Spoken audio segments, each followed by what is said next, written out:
Selamat siang Bapak Ibu Saudara. Halo, halo.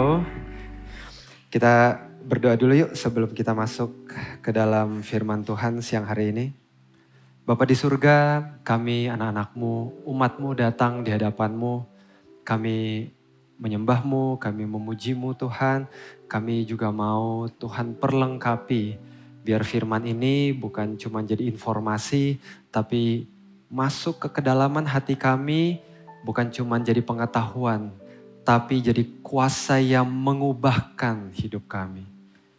Khususnya siang ini, biar firman yang kami dengar ini memperbaiki mungkin cara-cara pandang kami yang keliru tentang siapa Engkau Tuhan Yesus. Bekerja Roh Kudus, kasih pengertian, bukakan pikiran dan yang terutama hati kami. Kami boleh menangkap, kami bisa mencerna dengan baik dan yang paling penting kami melakukan kebenaran firman-Mu. Makasih banyak Bapak yang baik, dalam nama Tuhan Yesus mari kita yang siap mendengarkan kebenaran firman Tuhan sama-sama katakan amin. Kita ada di minggu ketiga ya Bapak Ibu Saudara, dalam bulan dimana kita lagi fokus bicara, lagi mempelajari mengenai firman, the word. Ya, bulan lalu kita fokus sama doa, bulan ini kita fokus tentang firman, the word. Firman itu apa sih? Gampangnya kalau buat saudara yang nggak pernah familiar kayak, oh ya saya sering sih dengar firman, tapi sebenarnya firman itu apa ya? Ya gampangnya kata-kata gitu ya. Firman, the word, diambil dari bahasa aslinya, bahasa Yunani, logos. Ya, jadi mungkin saudara yang udah lama bergereja, lama ibadah gitu ya, ke gereja mungkin beberapa kali dengar istilah ini. Jadi sebenarnya ini kata yang bukan kata yang asing sebenarnya buat kita yang bergereja, logos, kata-kata, ya firman. Logos, pengetahuan kita tentang arti firman yang artinya yang berasal dari logos itu kita dapat dari Yohanes 1 ayat 1 saudara. Oke, jadi ini pertama kalinya muncul kata logos di Alkitab. Kita baca sama-sama ya, Yohanes 1 ayat 1. Rasul Yohanes menulis di permulaan Injilnya, pada mulanya adalah firman, logos. Oke. Firman itu bersama-sama dengan Allah dan firman itu adalah Allah. Dan kita semua tahu ini Rasul Yohanes sedang berbicara mengenai siapa saudara? Tuhan Yesus. Jadi Rasul Yohanes sedang memberitahu bahwa Tuhan Yesus adalah firman, Tuhan Yesus adalah logos. Oke. Nah, buat kita yang taunya logos itu tuh artinya word, kata-kata. Mungkin saudara sempat atau sedang ada dalam era yang membingungkan, musim yang membingungkan. Saudara nggak terlalu bisa menyembah Tuhan, nggak terlalu bisa melihat Yesus dengan semua kemegahannya. Justru karena logos itu, karena saudara mungkin mikir gini, logos itu firman, firman itu kata-kata. Jadi Yesus tuh huruf-huruf gitu. Jadi gimana sih pastor? Jadi Tuhan saya ini kumpulan huruf-huruf gitu. Atau ada gimana nih? Karena logos katanya words, katanya kata-kata. Yesus logos kata-kata. Jadi Yesus nih apa nih? Kumpulan kata-kata gitu terus tiba-tiba dia jadi hidup atau gimana nih? Dan dalam perjalanan keimanan saudara, ya oke, sebenarnya saudara selalu ikut ibadah, oh ya Yesus Tuhan, oh dia juru selamat, dia hebat. Tapi saudara sebenarnya enggak terlalu mengerti, tunggu dulu. Ini sebenarnya gimana sih? Tuhan gue nih kayak gimana sih? Kenapa kayak, apa sih logos, kenapa sih huruf-huruf?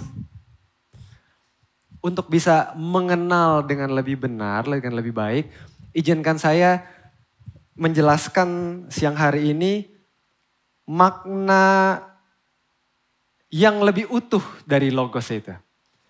Saya nggak bilang makna yang lebih benar ya, karena logos dengan sebagai kata-kata itu tuh nggak salah. Ya jadi saudara jangan keluar dari sini terus kayak bilang-bilang, logos tuh bukan kata-kata, bukan. Logos tuh betul, salah satu definisi yang paling permukaan itu tuh kata-kata. Gitu. Nanti saya akan jelaskan di khotbah saya selama 5,5 jam ini. Santai aja, enggak kok, 4 jam aja.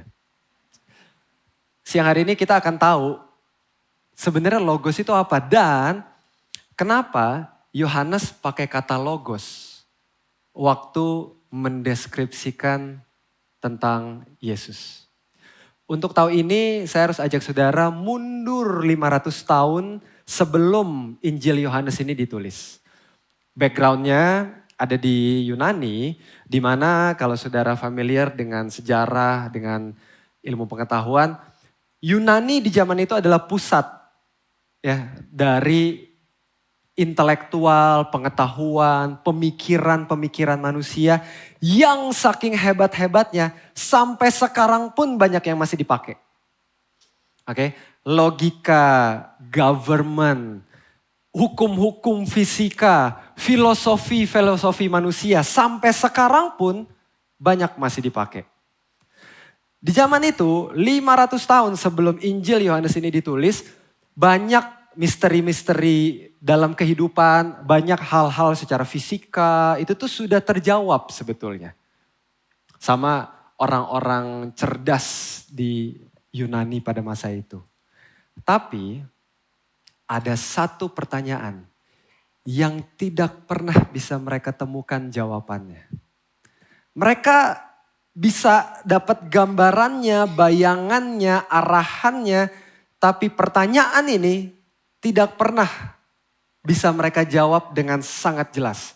Seperti mereka jawab pertanyaan-pertanyaan lain, misteri-misteri kehidupan lain. Apa itu pertanyaannya? Pertanyaannya adalah, apa yang membuat alam semesta yang luas dan rumit ini bisa ada? Dan bukan cuma ada, tapi teratur.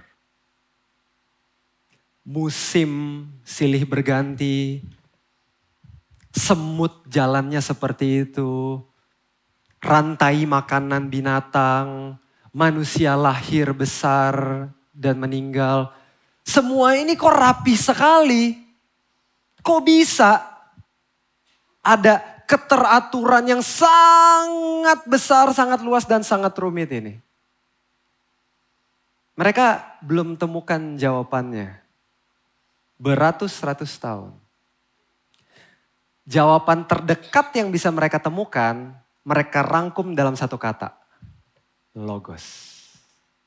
Oke, jadi Bapak Ibu Saudara, logos ini bukan bahasa teologi. Logos ini bahasa Yunani aja. Gitu. Jadi bahasa ini gak turun dari langit gitu saudara ya. Ini bahasa orang Yunani waktu itu. Mereka diskusi sana sini, mereka coba cari jawaban dari pertanyaan ini. Yang tidak pernah bisa mereka temukan jawabannya. Yang paling mendekati. Yang paling mendekati yang bisa mereka pikirkan, mereka rangkum dalam satu kata, logos. Oke, jadi apa sih sebenarnya logos ini Pastor dalam arti yang seutuhnya? Jujur agak susah, karena bahasa terutama kalau udah ribuan tahun tuh pergeserannya tuh lumayan jauh gitu. Kita udah susah track down beberapa kata-kata. Bahasa Jerman ada beberapa yang kayak gitu. Ya kan, yang udah susah kita track. Ini artinya apa gitu? Karena udah apalagi beda budaya gitu. Dari bahasa Yunani ke bahasa Latin ke Inggris mungkin pecah jadi Jerman, jadi Itali, jadi Spanyol apa sampai ke Indonesia. Wah, itu udah runutannya udah jauh. Tapi yang paling mendekati arti dari logos itu adalah cosmic reason. Oke. Cosmic reason. Ini bahasa Indonesianya. Cosmic reason itu kurang lebih, sekali lagi kurang lebih. Cosmic reason itu maksudnya akal, ya intelligence. Yang membuat seluruh alam semesta ini bisa terjadi. Dan bukan cuma terjadi, tapi juga bisa beroperasi. Oke, cuman ada tapi gak bisa jalan, percuma. Oke, jadi bisa terjadi dan bisa beroperasi, tapi nggak cuma sampai situ, beroperasi dengan presisi. Nggak random hidup ini. Nggak asal sungai yang mengalir, es yang mencair, anak yang melihat kepada Bapa. Ini nggak ada yang random semuanya. Ini orang-orang Yunani itu kumpulkan jadi satu kata logos. Oke. Jadi waktu Yohanes 500 tahun setelahnya, tulis Yohanes 1 ayat 1, Yohanes lagi bilang, pertanyaan besar yang ratusan tahun kamu cari jawabannya, namanya Yesus.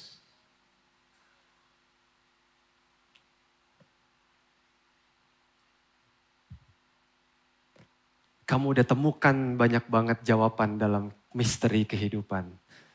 Tapi saya tahu ada satu pertanyaan yang gak pernah bisa kalian temukan jawabannya.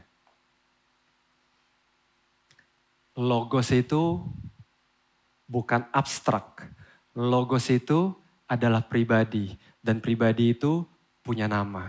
Nama pribadi itu Yesus. Saya pernah ketemu sama logika yang menciptakan dan mengelola alam semesta ini.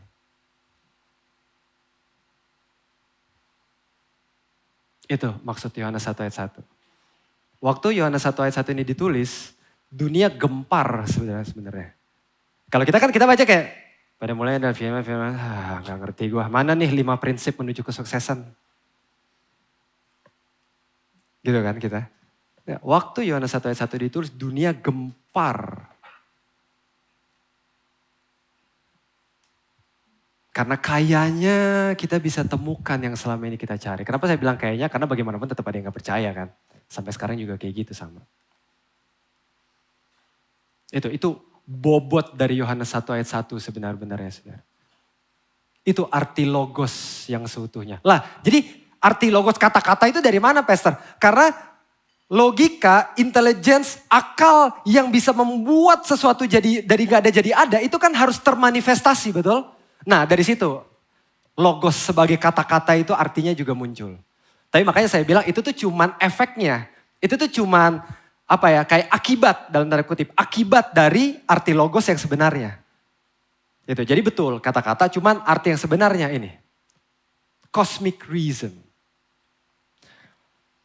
Dan gak cuman sampai situ. Yohanes tulis terus pasal 1 sampai gongnya di Yohanes 1 ayat 14. Dan kenapa saya bagikan ini sama saudara, ini bukan Bible study, ini bukan kelas teologi. Saya bagikan ini bukan cuma supaya saudara kayak, oh saya sekarang lebih tahu, enggak. Saudara bisa melihat siapa Yesus yang sebenarnya. Dan dari situ saudara bisa mengarahkan postur hatimu yang layak, yang tepat di hadapan sang akal yang membuat semua alam semesta ini jadi mungkin.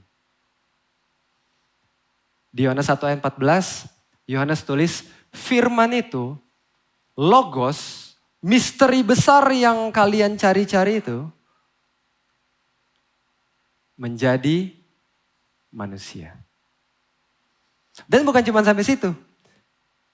Firman itu telah menjadi manusia dan apa? Diam di antara kita. Bahasa Inggrisnya, and he lived among us. Dia hidup di antara kita. Dia ada sama-sama kita. Ini inti dari semuanya. Kalau saudara pikir kayak, akal yang menciptakan alam semesta itu Tuhan. Gak usah dikotbahin, Pastor. Iya, gue juga tahu itu Tuhan. Gak usah dikotbahin. Oke, betul. Tapi berapa banyak di antara saudara yang berpikir Tuhan itu tuh abstrak. Kalau saya minta angkat tangan, saya cukup yakin banyak yang angkat tangan di sini. Oh iya, saya percaya kok Tuhan. Saya bukan gak percaya Tuhan. Tapi saya kira Tuhan tuh abstrak. Kayak gak tahu gitu. Itu makanya saudara doa mudah-mudahan terjawab. Kayak karena saudara gak tahu. Saudara tuh angkat doa saudara kok kemana. Kalau tidak ada kejelasan itu. Kosmik yang luas ini ujungnya apa? Kemana ini nih doa-doa saya? Akhirnya doa setengah hati atau gak berdoa sama sekali. Itu pentingnya. Ini bukan soal ilmu pengetahuan. Enggak, bukan soal itu. Dengan saudara tahu siapa itu logos yang sebenarnya. Yesus itu sebenarnya siapa di alam semesta ini. Yang saya bilang tadi. Saudara bisa membenahi postur hatimu saudara. menatap, memanggil, memandang Yesus setiap kali kita nyanyi. Setiap kali saudara berdoa, Tuhan Yesus. Nah, itu tuh. Yohanes bilang, Logos itu akal yang membuat semesta ini,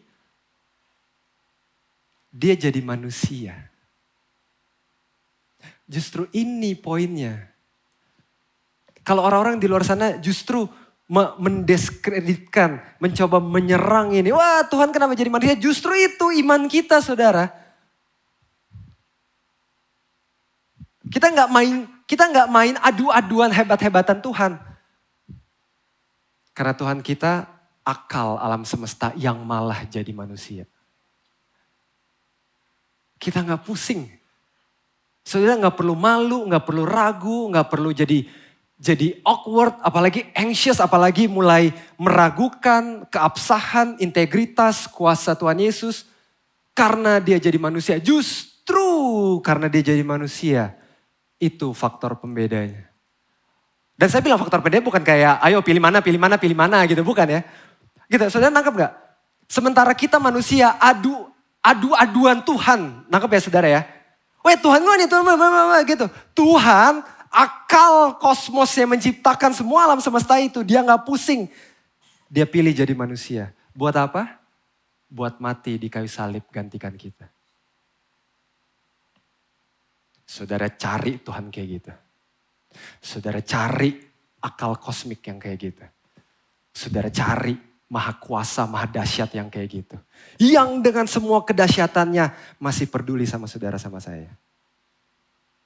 Waktu saya mengerti kebenaran ini, saya gak pusing. Orang-orang bilang, Tuhan lu manusia atau Tuhan? Kok dia, enggak, saya udah gak pusing. Karena saya tahu justru kedahsyatan Tuhan saya ada dalam kemegahannya. Dan dia pilih untuk jadi manusia dan mati buat saya. Saya udah gak peduli lagi, saya udah gak pusing sama semua noise yang ada di sekeliling kita.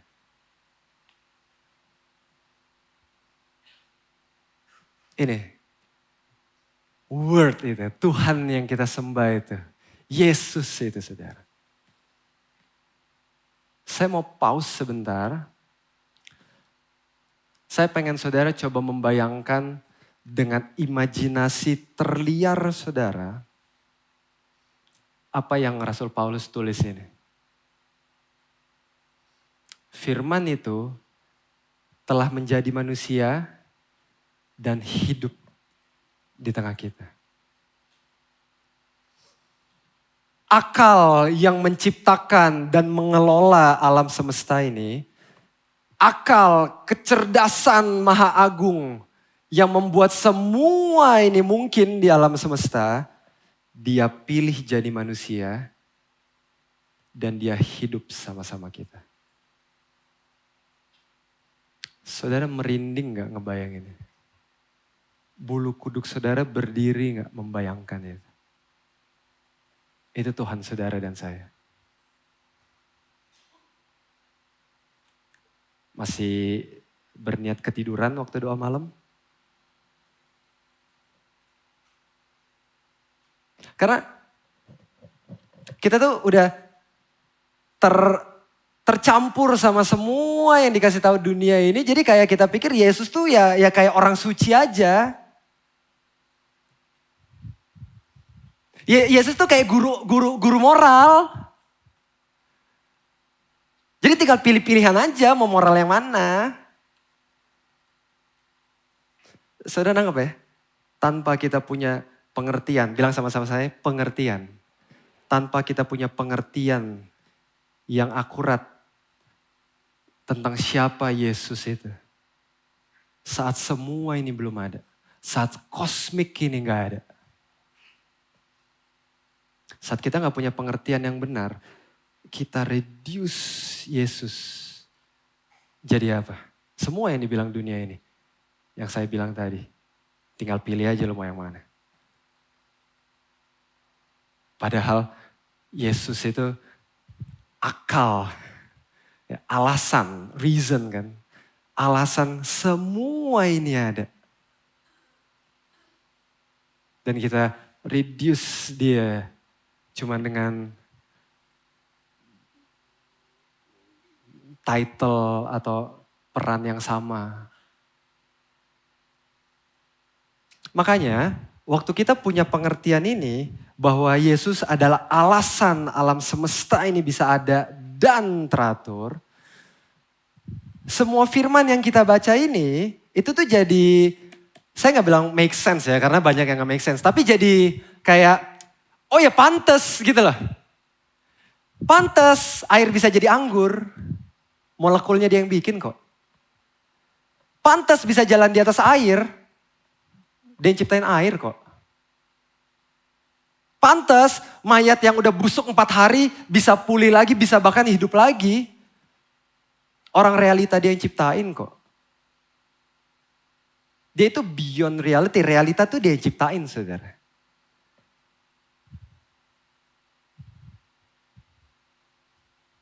Makanya kenapa dia bisa ada di mana-mana. Apa tuh? Omnipotent ya. Itu omniscient. Omnipresence. Susah banget gue udah omni sana sini ternyata cuma omnipresence tuh. Makanya dia omnipresence. Bukan karena dia kayak sakti gitu. Saktinya karena realita itu di bawah dia. Dia yang ciptain realita. Dia bisa keluar masuk realita. Oh, kenapa kok bisa sih Tuhan jadi manusia? Gimana apa sih logiknya 100% Tuhan 100% manusia? Saya juga gak mau jawabannya. Tapi satu hal yang saya tahu, terserah dia. Ih kok argumennya kayak gitu? Siapa bilang saya mau berargumen? Saya gak tahu kok.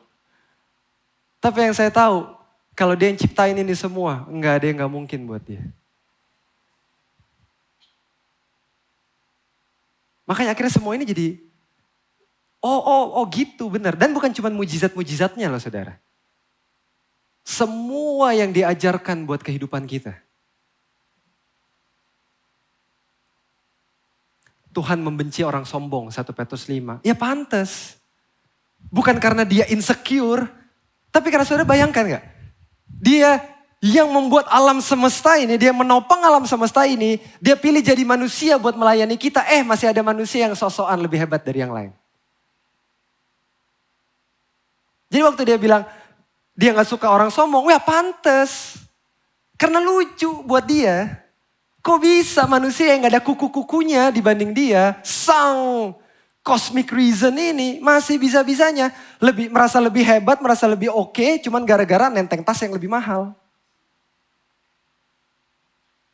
Cuman gara-gara title-nya lebih tinggi. Jadi bisa sembarangan suruh-suruh OB, tendang-tendang OB, ngomong kasar sama OB di kantor.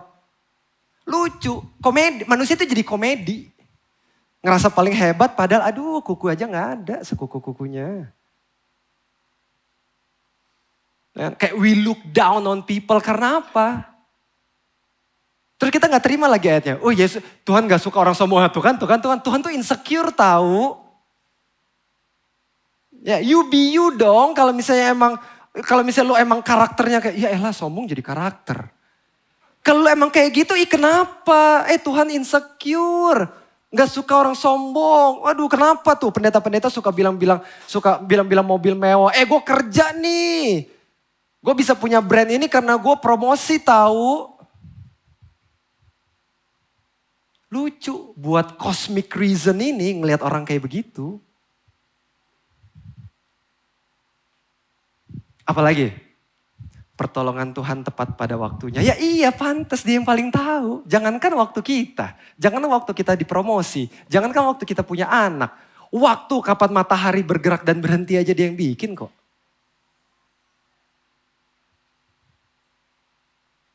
Tapi gimana pastor kalau doa saya dijawab? Tenang aja. Dia juga tahu kok alasan yang terbaik. Kenapa di sini siang, di sana malam?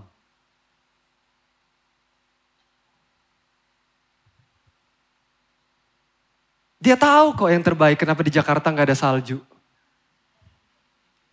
Tapi saudara nangkep ya? Semua tuh ada alasannya, semua tuh ada reasonnya, ada akalnya semuanya. Mungkin kita memang, saya gak bilang, wah jadi curhat. Saya lewatin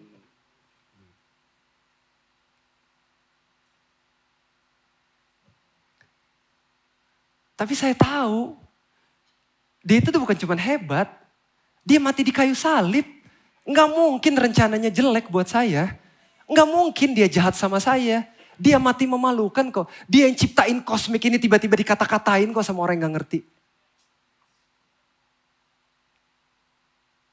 Dia tahu yang terbaik kok.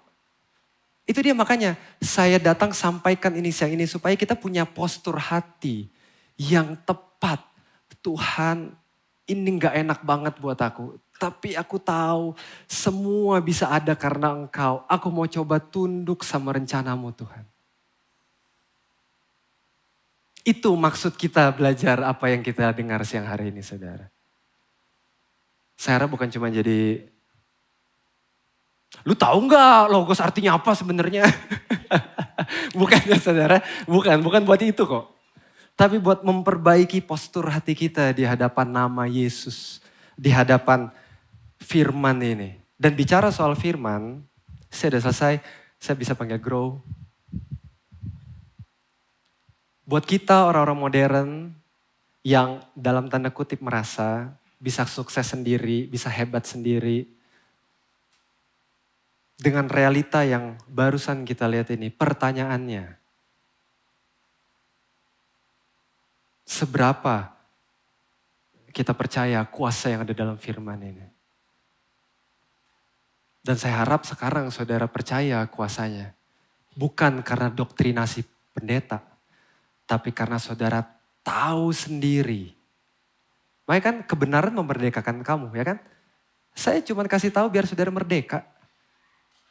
Kalaupun saudara menyukai library ini karena saudara tahu kebenarannya. Yang berkolaborasi dengan manusia-manusia yang menulis library ini adalah sang akal yang menciptakan dan mengelola alam semesta. Masih utuh sampai sekarang. Ada kuasa dalam di sini. Saudara masih ingat di Matius ada perwira yang anak buahnya sakit keras. Dia datang minta Tuhan Yesus sembuhkan. Tuhan Yesus itu sebenarnya udah mau datang loh. Cuman kita lihat cuplikannya aja satu ayat. Tetapi jawab perwira itu kepadanya, Tuhan aku tidak layak menerima Tuhan di dalam rumahku. Terus dia bilang gini, katakan sepatah kata saja. Maka hambaku itu akan sembuh. Ini saudara. Saya pengen kita mulai dalam keseharian saudara. Coba percaya lagi sama integritas tulisan-tulisan firman yang ada dalam perpustakaan ini. Mungkin saudara udah lama gak baca lagi Alkitab. Entah karena saudara merasa udah gak relevan, atau karena saudara rasa ini gak cocok sama diri saudara. Dan saudara mulai mempertanyakan integritas Alkitab. Yang sebenarnya kalau boleh jujur, karena saya juga pernah. Jadi ini saya bukan accuse saudara, karena saya juga pernah. Ini kondisi saya waktu itu. Saya debatin, saya kritisi, bukan kritisi, mengkritik.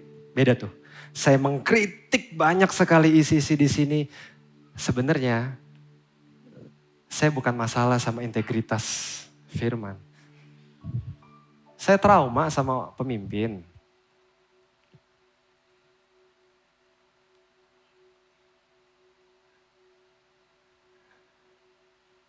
Saya gak suka sama otoritas, tapi firman yang jadi korban.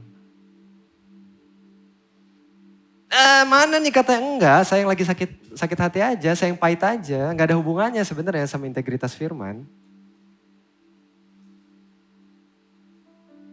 Karena buat orang-orang dan saya percaya dan saya berdoa. 1, 2, makin banyak semua kita di tempat ini. Kalau ada orang-orang yang hidup jaga integritas diri dengan memegang firman. Firman Tuhan bilang tidak akan jatuh tergeletak.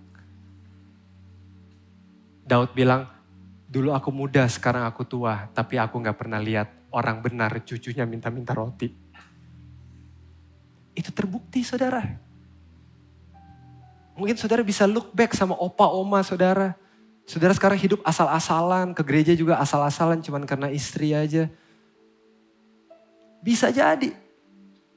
Saudara bisa teguh berdiri karena doa dari oma waktu itu. Karena mama yang walaupun udah meninggal karena kanker, tapi mama tetap berdoa buat kamu. Walaupun kamu asal-asalan, kamu masih bisa tetap ada di sini. Kamu bisa jaga keluarga kamu. Itu apa kalau bukan integritas firman? Orang benar cucunya gak akan pernah minta-minta roti. Ini saudara. Perwira itu tahu. Dia bilang satu kata aja Tuhan. Karena aku tahu kamu yang bikin ini semua. Satu kata aja.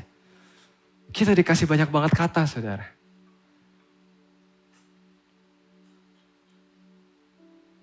Mungkin membantu buat latihan. Kalau saudara udah lama gak baca Alkitab. Saudara coba cari satu ayat aja. Yang simpel aja. Mazmur, Amsal gitu ya. Jangan Ezra. Habakuk gitu ya. Semester susah banget nih. Yang simpel aja. Amsal, Mazmur, satu ayat aja. Apapun saudara berdoa, ada satu ayat yang jadi rema buat saudara. Saudara pegang, saudara praktekkan itu dalam hidupmu. Gak usah banyak-banyak, gak usah ribet-ribet. Satu aja, saudara praktekkan terus. And give him time. 1 minggu, 1 bulan. Saudara bisa lihat integritas firman ini. Langit bumi bisa goyang, dolar goyang, ekonomi goyang, semua goyang. Tapi integritas firman akan bikin kita bisa tetap berdiri teguh.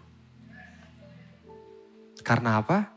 Karena yang menulis, yang berkolaborasi dengan manusia-manusia menulis ini, memang yang bikin alam semesta ini bisa tetap teguh sampai sekarang. Makanya kita yang berjalan dalam firman itu bisa tetap teguh juga. Ini kuasa dari firman, saudara. Mulai baca firman lagi. Mulai percaya lagi. Sama integritas tulisan-tulisan di library ini. Mulai percaya lagi. Sama sang akal agung itu. Yang menciptakan semua alam semesta ini. Dari yang gak ada bisa jadi ada. Kita berdoa yuk.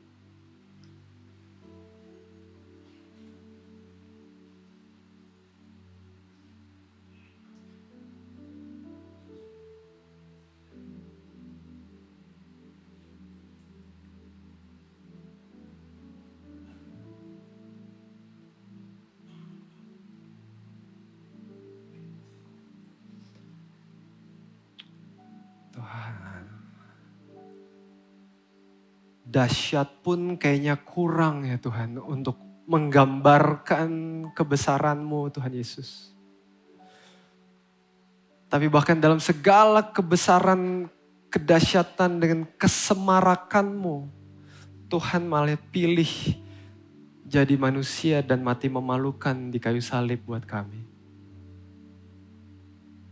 Oh Tuhan, kami kehabisan kata-kata di hadapan Kau. Tapi biar kata-kata-Mu sendiri yang penuhkan kami. Biar firman-Mu sendiri yang kuatkan kami. Kami bisa hidup lagi, kami bisa bangkit lagi, jalan lagi, lewati semuanya, pekerjaan, keluarga, identitas diri. Kami bisa dipulihkan lagi. Karena kuasa-Mu. Oh Tuhan, akal yang membuat alam semesta ini bisa ada. We submit ourselves to you, Jesus. Semua kemuliaan cuma buat Engkau, Tuhan Yesus. Kami mau ikut Tuhan Yesus. Apapun yang terjadi karena kami tahu kami gak tergoncangkan di dalam Engkau, Tuhan Yesus. Makasih banyak Bapak yang baik. Dalam nama Tuhan Yesus kami berdoa dan syukur. Amin. Tuhan Yesus berkati saudara.